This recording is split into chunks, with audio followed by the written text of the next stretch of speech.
नमस्कार दोस्तों, ज्ञानी बाबा यूट्यूब चैनल में आपका स्वागत है। ज्ञानी बाबा यूट्यूब चैनल में आपका स्वागत है। यूट्यूब चैनल पर ठीक है। यहाँ पर हम क्या शुरुआत कर रहे हैं, JAIIB। सबसे पहले हम क्या पढ़ने की कोशिश करेंगे, JAIB का सिलेबस के बारे में। JAIB के अंदर कितने पेपर्स होंगे? 4 पेपर्स होंगे। JAIB के अंदर कितने पेपर्स होंगे? 4 पेपर होंगे। पहले ये एग्ज़ाम कौन करवाता था? IIBF। अभी भी एग्ज़ाम IIBF कराता था। पहले 3 पेपर हुआ करते थे, अब 4 पेपर होने लग गए हैं। ठीक है। बीच में IIBF के द्वारा इसके अंदर नेगेटिव मार्किंग इंट्रोड्यूस कर दी गई थी, लेकिन इस पेपर में नेगेटिव मार्किंग नहीं है। ठीक है। और JAIB के अंदर 4 पेपर्स होंगे। प्रत्येक पेपर, जैसे हम अवेयर हैं कि प्रत्येक पेपर के अंदर कितने होते हैं? 4 सब मॉड्यूल्स होते हैं। 4 सब मॉड्यूल्स होते हैं जिन्हें हम module A, module B, module C, module D के रूप में जानते हैं। 4 सब मॉड्यूल्स होते हैं जिन्हें A, B, C, D के रूप में जानते हैं। और JAIB के अंदर मतलब टोटल 4 पेपर हैं, 4 सब मॉड्यूल्स हैं, तो टोटल हमें 16 सब मॉड्यूल्स पढ़ने हैं। ठीक है। इतना बड़ा कोई टास्क नहीं है, आसान ही पड़ेगा ये। ठीक है। और हमें यहाँ पे हम क्या करेंगे, हम शॉर्ट नोट्स की बात करेंगे। केवल शॉर्ट नोट्स की बात करेंगे कि कम से कम नोट्स के अंदर कम से कम पढ़कर हम कैसे JAIB का पेपर पास कर सकते हैं। क्योंकि हमें यहाँ पे एक ही अटेम्प्ट में पास करने के लिए 45 नंबर चाहिए होते हैं। कितने नंबर चाहिए होते हैं प्रत्येक पेपर को पास करने के लिए? ईच पेपर को पास करने के लिए कितने नंबर चाहिए होते हैं? अगर एक ही अटेम्प्ट में चारों पेपर पास होते हैं तो 45 नंबर चाहिए होते हैं। वैसे इंडिविजुअल पेपर को पास करने के लिए 50 नंबर चाहिए होते हैं। और एवरेज कितना होना चाहिए टोटल पेपर्स का? चारों पेपर्स का 50 एवरेज होना चाहिए। मतलब अगर 200 नंबर हमें चाहिए होंगे, कितने में से? आउट ऑफ 400 में से। ठीक। और JAIB के पेपर के अंदर कितने आते हैं? 100 क्वेश्चंस। JAIB के पेपर के अंदर कितने आएंगे? 100 क्वेश्चंस आएंगे। और टाइम मिलेगा हमें 120 मिनट। मतलब लगभग हमें कितने मिलेंगे? 2 घंटे मिलेंगे। लगभग कितने मिलेंगे हमें? 2 घंटे मिलेंगे। 2 घंटे के अंदर 120 मिनट के अंदर हमें 100 क्वेश्चंस को सोल्व करना है। और अगर एक ही बार में, एक ही अटैम्प्ट में पेपर पास नहीं होते हैं तो हमें कितने अटैम्प्ट मिलेंगे? एक बार रजिस्ट्रेशन कराने पर हमें 5 अटैम्प्ट मिलेंगे। और ये अटैम्प्ट हमें मिलेंगे 3 साल के अंदर। 3 साल के अंदर हमें ये 5 अटैम्प्ट मिलेंगे।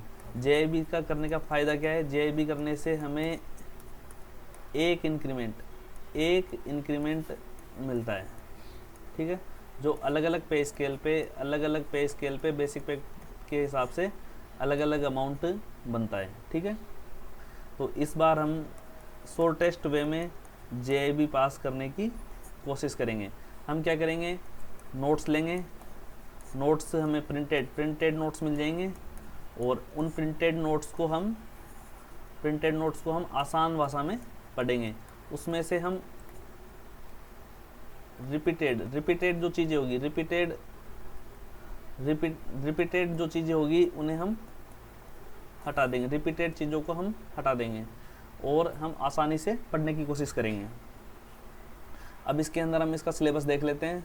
सिलेबस कि क्या है, जो मैंने बोला है वो लिखा हुआ है कि JAIB के पेपर के अंदर ये इस तरीके से ये 4 पेपर हैं। इंडियन इकोनॉमी और इंडियन फाइनेंशियल सिस्टम पहला पेपर है। दूसरा पेपर है principle and practices of banking. तीसरा पेपर है accounting and financial management of bankers. और चौथा पेपर है रिटेल बैंकिंग वेल्थ मैनेजमेंट। ठीक है।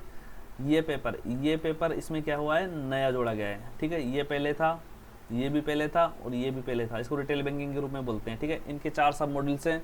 जैसे है, एक तो है इंडियन इकोनॉमी आर्किटेक्चर।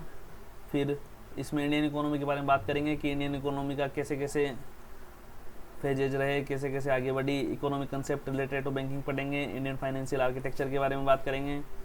और चौथा पेपर है फाइनेंशियल प्रोडक्ट एंड सर्विसेज का। इसी प्रकार फिर general banking and operation, landing operation of banks के बारे में बात करेंगे। बैंकिंग टेक्नोलॉजी के बारे में बात करेंगे। एथिक्स के बारे में बात करेंगे। और फिर अकाउंटिंग प्रिंसिपल्स के बारे में बात करेंगे। तीसरे पेपर में accounting principle and process, financial statements and core banking systems के बारे में बात करेंगे। फिर फाइनेंशियल मैनेजमेंट्स के बारे में बात करेंगे। फिर taxation and fundamental of costing के बारे में बात करेंगे। इन सब के बारे में हम डिटेल्ड डिस्कशन करेंगे, बिल्कुल कोई चिंता करने की ज़रूरत नहीं है। फिर चौथे पेपर में retail banking and wealth management के अंदर इंट्रोडक्शन टू रिटेल बैंकिंग, उसके बारे में बात करेंगे। रिटेल बैंकिंग क्या है, रिटेल बैंकिंग के प्रोडक्ट एंड रिकवरी के बारे में बात करेंगे। Support service marketing of banking service and products के बारे में बात करेंगे। और फिर वेल्थ मैनेजमेंट के बारे में बात करेंगे। ठीक है, वही चीज़ कि 100 क्वेश्चन आएंगे 120 मिनट के अंदर। टोटल 5 अटैम्प्ट दिए गए हैं और प्रत्येक वो 5 अटैम्प्ट हमें कितने दिन के अंदर करने हैं, 3 साल मिलेगा हमें कितना टाइम मिलेगा, 3 साल मिलेगा, चला जाएगा। आखिरी के अंदर हम एग्ज़ाम डेट की बारे में बात कर लेते हैं कि एक एग्ज़ाम है, पहला एग्ज़ाम 8 अक्टूबर को है, फिर 14 अक्टूबर को है, फिर 15 अक्टूबर को है और फिर 29 अक्टूबर को है। इस प्रकार हम पेजेज वाइज में पढ़ेंगे। सबसे पहले हम शुरू करेंगे Indian economy and financial system और इसका मॉड्यूल 1 का पार्ट 1 हम शुरू करेंगे। और वो बहुत ज़्यादा हम सितंबर में ही पूरा करने की कोशिश करेंगे। जैसे जैसे हमारे पास टाइम मिलेगा हम वीडियो डालने की कोशिश करेंगे। हमारे साथ बने रहने के लिए धन्यवाद।